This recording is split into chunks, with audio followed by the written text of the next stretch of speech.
the response of what other countries are going to do. When the United States of America puts a carrier battle group into the Mediterranean, countries respond and react that might have otherwise been doing something else. Why? Because of the ability that we have with the stick that we carry. And we're not going to give up that advantage, and we should not give up that advantage. Welcome to the Block and Tackle Show, hosted by Karl Block. He'll be tackling some of the biggest issues in business today. Welcome to the show. I get it. It sounds like you're actually thinking that there's going to be a lot of uptake in the defense business, partly because of these treaties, partly because of all the conflicts around the world, and partly because of the potential conflicts that may come next. Do you feel like people will see that we're going to do a lot of expansion?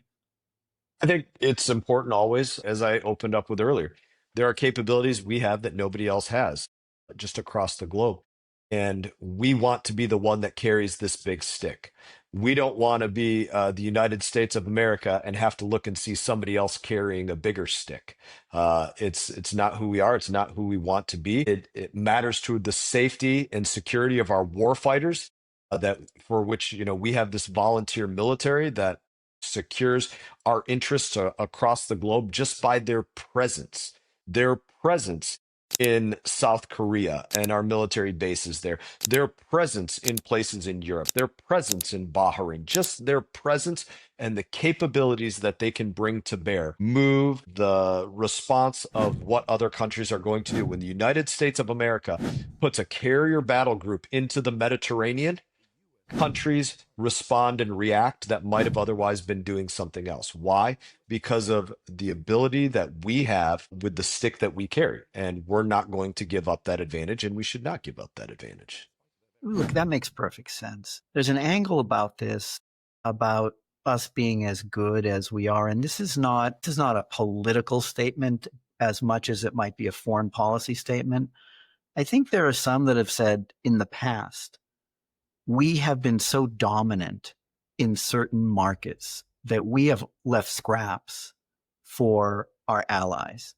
And because we've left scraps for our allies, they do trade deals with some of the people that you mentioned that we would never, ever want to buy American military hardware or invest in American businesses. And frankly, I think the last administration did something that just completely undercut France in connection with submarines. And I do wonder, we are so capable of being number one by a long shot if we really, really, really want to put that much space between us and everybody else.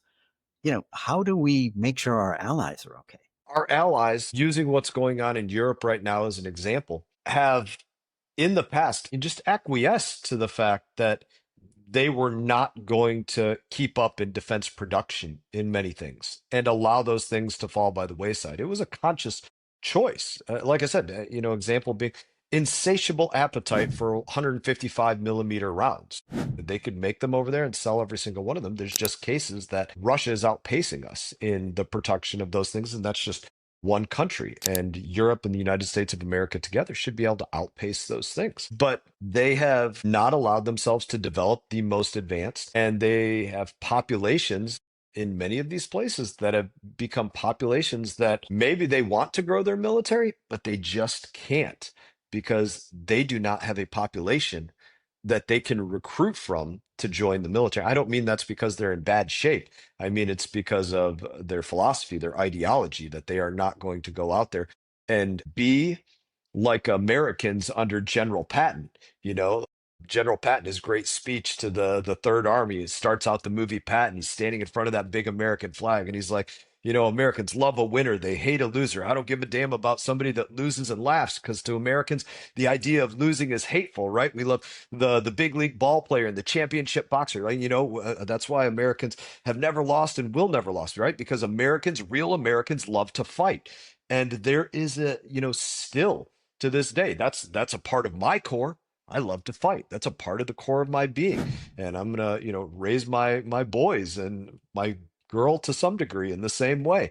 And that's a part of the American persona, and other countries just don't have that. Listen, I think that there's a lot of truth in that. And some of the sort of nuanced aspects of this are, even if we don't want to, we may end up having to save some of these countries from themselves because of their poor decisions and just the way that the world is so interconnected. And it's one of those things when you look at the way we approach things and you look at the way other countries approach things, and it may not just be, the fact that they don't have bodies that they can recruit, okay, that their commitments lie in areas that might, in the long term, not work. I mean, you just heard the German chancellor say a couple of days ago that a welfare state isn't supportable. And Let me put some color to that, if you don't mind, on of course something. not.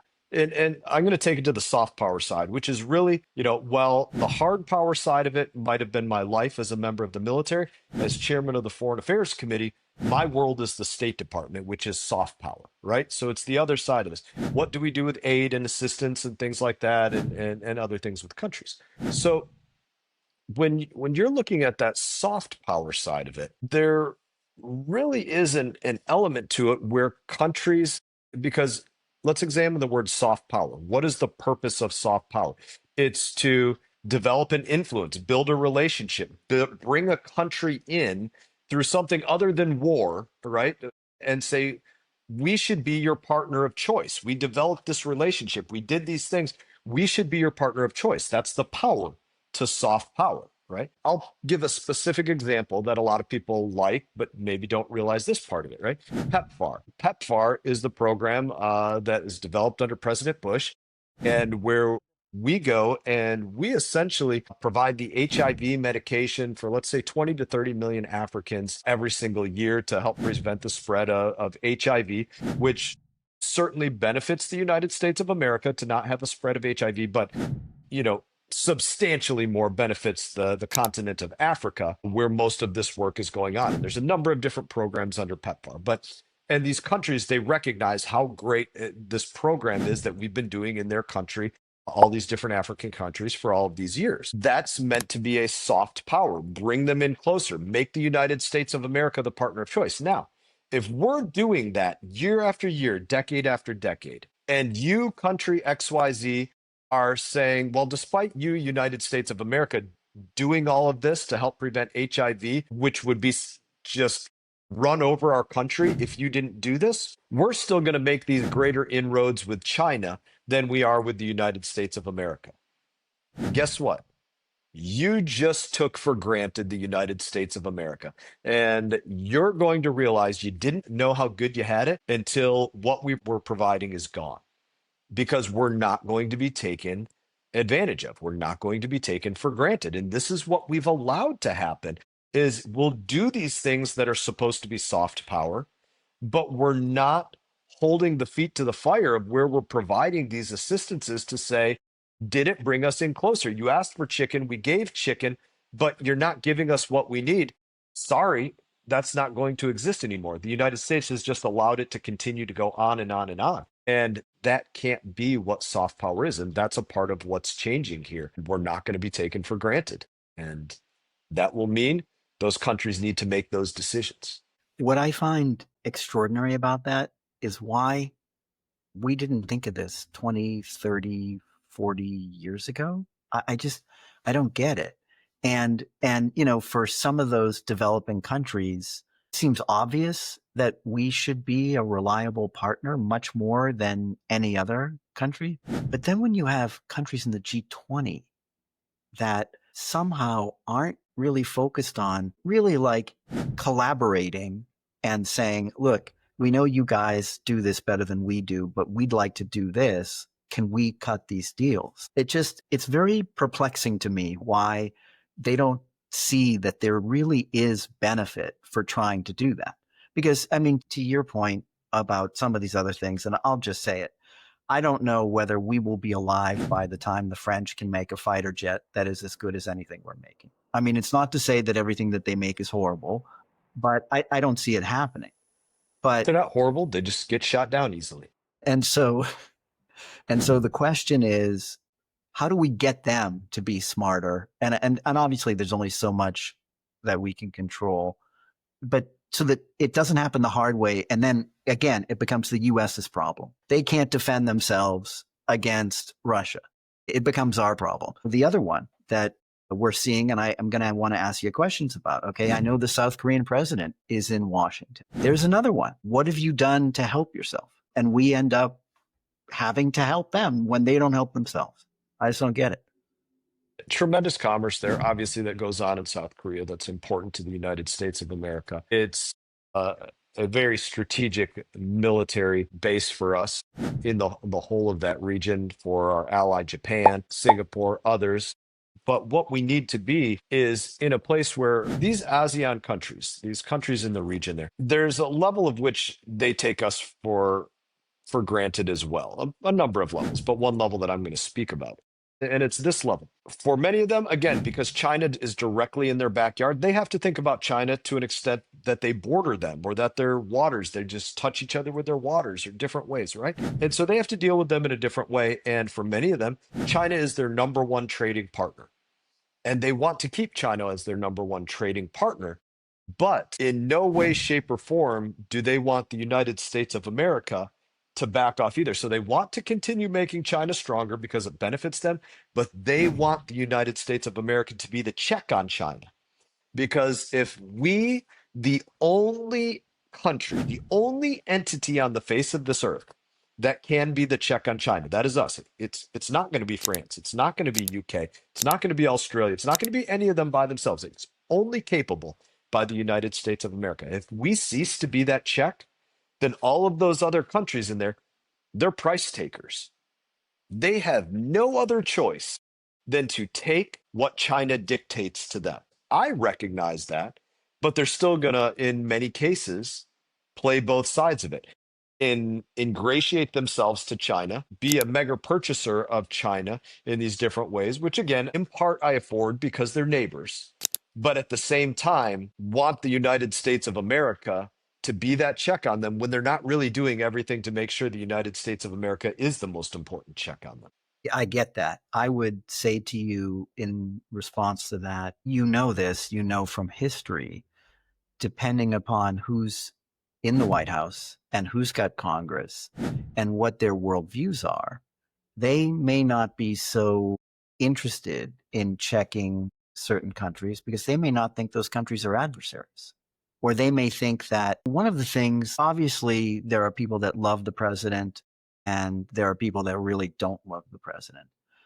But I think even some of his critics will say he sometimes plays three-dimensional chess. And you haven't always had presidents do that. You have presidents who think that it's none of our business what happens in the world, or we're deeply flawed and why are we doing this? The And great apologists. but if you're one of those foreign countries, and let's say one of those foreign countries says, we love President Trump, but we don't think he's going to get a third term or a fourth term or a fifth term. And what if one of those other people becomes president who really doesn't understand how interconnected we are and how important it is? They're afraid. Now, people could say, quite frankly, in my view, that the Germans, in not this administration of the German government and the French, the idea that they thought that Russia was going to be a good counterweight to us might have been the greatest foreign policy mistake they've ever made. But they do it because they're afraid of us for some reason, or they're afraid whether they can count on us. And I think that's one of those issues with those Asiatic countries. Let's put color to that, right? The 45 administration, the first Trump administration, President Trump, everybody thought, oh, President Trump is trying to break up NATO. He wasn't trying to break up NATO. He was begging a very important question at the time. Why is the United States of America putting forward all of our time, troops, and treasure to defend Europe from what is the purpose of NATO? To stop Soviet expansion. That's why it was even created, now Russian expansion. So why are we putting forward all this time, troops, and treasure to do this if you have the Turk Stream type pipeline and the Nord Stream pipeline and all of these pipelines where you, Europe, are getting all of your oil and gas from Russia, making Russia wealthy beyond belief, but yet you expect us to be the security blanket, the security guarantee for you against them? This makes no sense. And by the way, you are putting yourself in strategic peril, because if they shut off that oil and gas, which is exactly what they did at the onset of the Ukraine war, when We were all putting sanctions onto Russia at the time. They shut off that oil and gas in the middle of winter, used it as a weapon, and Europe found themselves in a really bad place. President Trump warned about that, right? And so, yes, it matters to pay attention where your enemies and adversaries are going to be able to use these things as a weapon against you if you allow yourself to become dependent on that. And that's part of the battle that the United States of America is having with China right now, right? The United States of America has allowed itself to be dependent on consuming from China and in a number of different places and allowed China to uh, dominate in terms of extraction and refinement of things that we need to make other things. And that's put us in a really dangerous spot. And that's part of what we're doing is trying to move away from that so we don't end up like Europe having oil and gas shut off on us by Russia. Makes a heck of a lot of sense. And I'm going to follow up with you in a sec on China, but just because the South Korean president is here, you think they're going to be able to help us on shipbuilding, something that we desperately need? Do you see some sort of arrangement made with that? It goes both to assistance abroad and, in my opinion, business models here in the United States of America, right? Because we have small boat builders, all right? I have boat builders in my community that make, skiffs and fishing boats and picnic boats and yachts and things like that. And we have mega ship builders that the only thing that they want to build is something for the U.S. Navy of that size and scope because of the business model for how much you're going to bring in if you build just one of those, right? But they're not, in many cases, they are not undertaking that work in the middle of producing the container ships, the ships to move the LNG or other things. They're just not undertaking the business models to do those things. And so it's a combination of reflection that we need here at home and work that we need with partners like South Korea and others. I want to see the jobs here at home in places that, used to have these mega shipyards doing these things. We want to see that. But in my opinion, it revolves a little bit around looking in the mirror here as well. I don't doubt that. I think you probably know well, it's not easy to all of a sudden have a factory and start producing ships. And there's a variety of reasons perhaps why we let that go. And there are constituencies in the United States that don't want us to do it for their own reasons. And then we have factories or shipbuilding yards that become dormant. You mentioned the 155 millimeter shells. We used to make them quickly. Can't do that anymore, right? There's regulations about the factories and OSHA and all these things that stop people from doing things. And it's one of the reasons why I asked you about the Defense Production Act, because I wonder if it gets to the point when the administration actually wants to achieve certain things, and then they're going to be deluged by lawsuits because there'll be some creature that they're worried about will become extinct or not naturally have enough reproduction, and they'll stop the foreign policy interests and the security interests of the United States. It's a crazy thing to me. We will get the lawsuits undoubtedly, right? And this is a little bit of a new problem just in the way that it's manifested itself in this administration, where you see judges that have absolutely no business in saying, "Hey, State Department, you need to pay out on whatever to some foreign country, foreign nonprofit, foreign non-government organization. You need to go pay something out to them instead of saying, no, that was a really bad idea and we shouldn't do that." You see them bringing about these lawsuits to the State Department and USAID and other things. So we're going to continue to see judicial overreach, which goes to one of the questions you were asking before about the politics of it. The judicial overreach is not stopping at the water's edge any more than the politics is these days. And we're going to continue to see that. I believe that. Listen, I could literally do an entire podcast about what some of these judges have done and not really understanding what their authority is to do it. And It's not caring what their authority is to do it because their politics is more important than their authority. yeah, and some would say it happens on both sides, to be fair, but it is something where I worry, and again, it's a topic for another day, that people are going to lose faith in the judiciary, just like they lost faith in science. And I think that there's not really it doesn't seem to be an awareness of the long-term consequences of what people do with these things. But let's talk more about China and what they do. And you obviously, since you run the Foreign Relations Committee, you're an expert on this. Do you see Congress stepping in with more IP protection or supporting additional tariffs or snapback tariffs or anything where, if I recall correctly, for example, they made a trade deal with 45, and then they didn't import anything that they said they were going to import, or very little. They didn't meet any of their commitments. You have a lot of American companies who are afraid to open up plants or keep their plants in China because they don't trust the court system. They don't trust how the rules can change in a minute.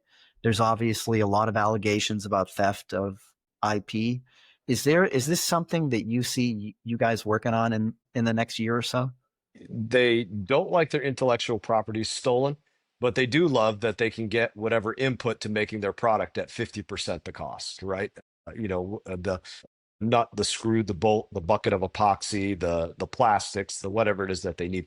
The fact is they're just getting it at 50% of the cost of what they're going to get it here in the United States of America. And again, that means we need to look in the mirror and, some of the big chemical providing companies, DuPont and things like that, and understand how these companies can work better to help bring manufacturing back to the United States of America, so that we don't have to subject our companies to that intellectual property theft. Yes, we are always looking at what we can do to address the IP protection, snapping tariffs back in a different ways. That's one of the things. When I look at the trade relations with the PRC, the People's Republic of China, there is bipartisan agreement that the PRC is a threat, that they'll steal from us, that they'll spy on our military, that they'll put spy balloons over our country, that they'll do anything that they can to steal these things. So anything that we can do to bring it back, that is just good for the national security of the United States of America. And so we're going to continue to do that with these deals. There's an old saying, or this is really the truth of it. It's not even a saying. It's just that trade policy is foreign policy, and trade policy does fall under the administration. It's an executive job. It's really the executive's job to conduct that trade policy, and that's such a big part of our foreign policy. They're going to continue to conduct it and conduct it well, whether it's us moving some things out of China strategically, so that we can still have our companies that need these inputs from China, they can still get them, because we have allowed ourselves to be in that dangerous situation. But it's saying, where can we expand the relationship with UAE and Qatar and other countries beyond just we have a military base there, or we're buying oil and gas, to things like AI and the energy needed to power AI. If it's going to be these smaller modular nuclear reactors in some cases, or things like that, right? A lot of the limitation on what we can do with chips is a limitation of power. And so if we have regulation here that's going to make it difficult to do some things, where can we work in these other places to do it? Some of it's going to be in America, some of it's going to be in partnership with other countries, but not in China.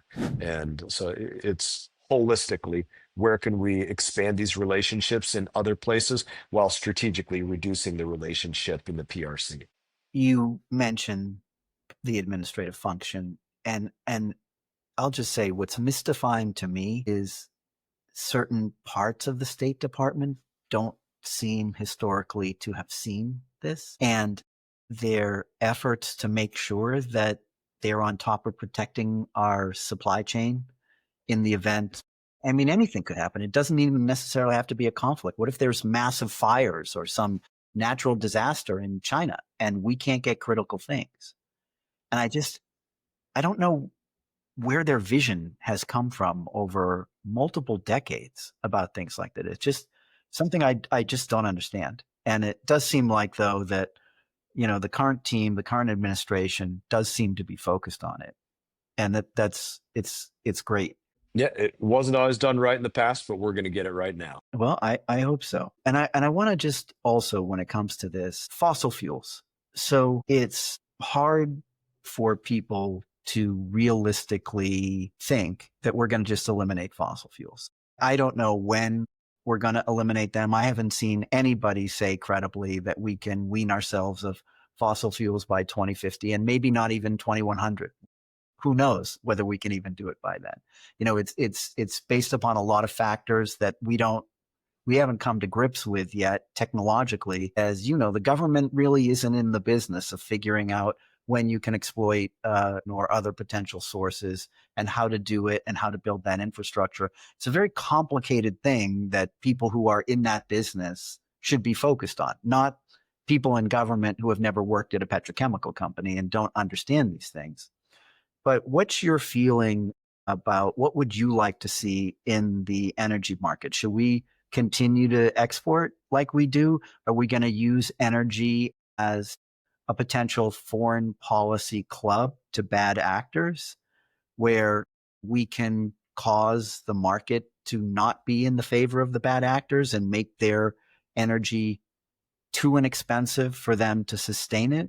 Or we can reward our friends with energy, an abundance of energy. You see anything that you're focused on or interested in around that? I think that's a six of one, half dozen of another kind of question, because the answer is going to be different for what we do to help American exploration, extraction, refinement. What can we do to help that? We're going to help that in totality, at least under this administration. Under the previous administration, that was not going to be the case. It was not going to be the case under the Obama administration as well. So, very different approach in terms of what America does. And let's give even specifics on that, on just things that people might not realize how harmful they are.